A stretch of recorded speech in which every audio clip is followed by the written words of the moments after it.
This short video is the second installment on radical Islam. It's about Aymen alZawahiri and Osama Bin Laden, the founders of Al-Qaeda. Why is this a separate chapter?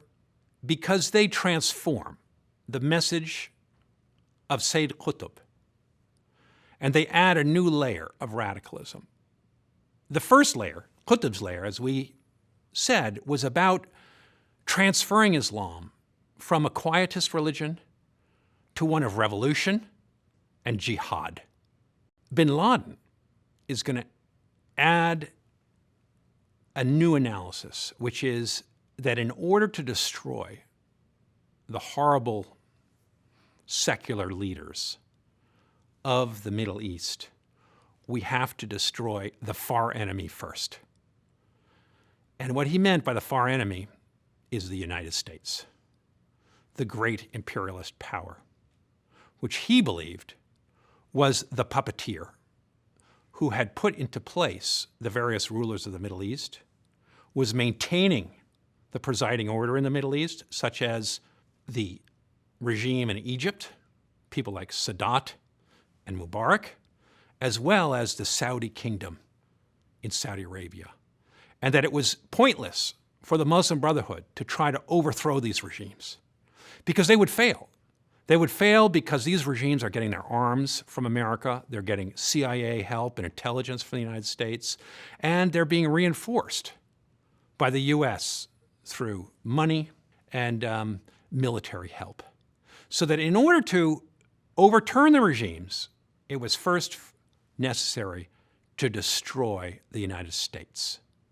One of Sayyid Qutb's most devoted followers was Aymen alZawahiri, an Egyptian doctor from a good family who later participated in the plot to kill President Sadat in 1981.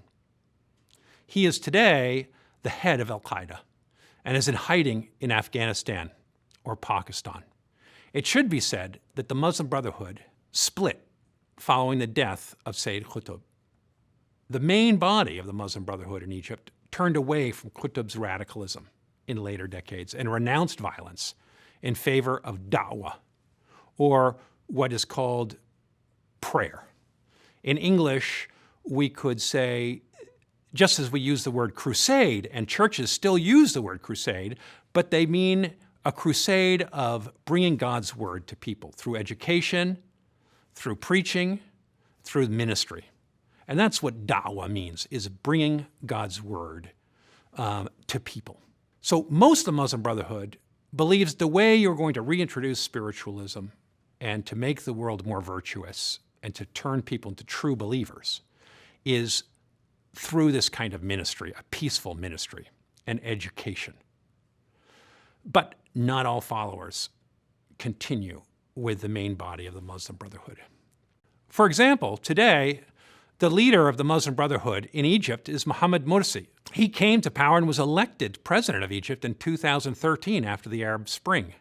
1 year later, however, following massive demonstrations, Morsi was overthrown by the military in Egypt, and President Sisi, has come to power. He's disbanded the Brotherhood, he's killed many of them, and he condemned others to death in absentia. Islamism today, whether in its peaceful and nonviolent forms or those more radical manifestations, is ascendant in the Middle East. This brings us to Osama Bin Laden. Bin Laden was born to the family of a billionaire, Mohammed bin Awad bin Laden, in Saudi Arabia. His father was a Yemeni and his mother Syrian and an Alawite.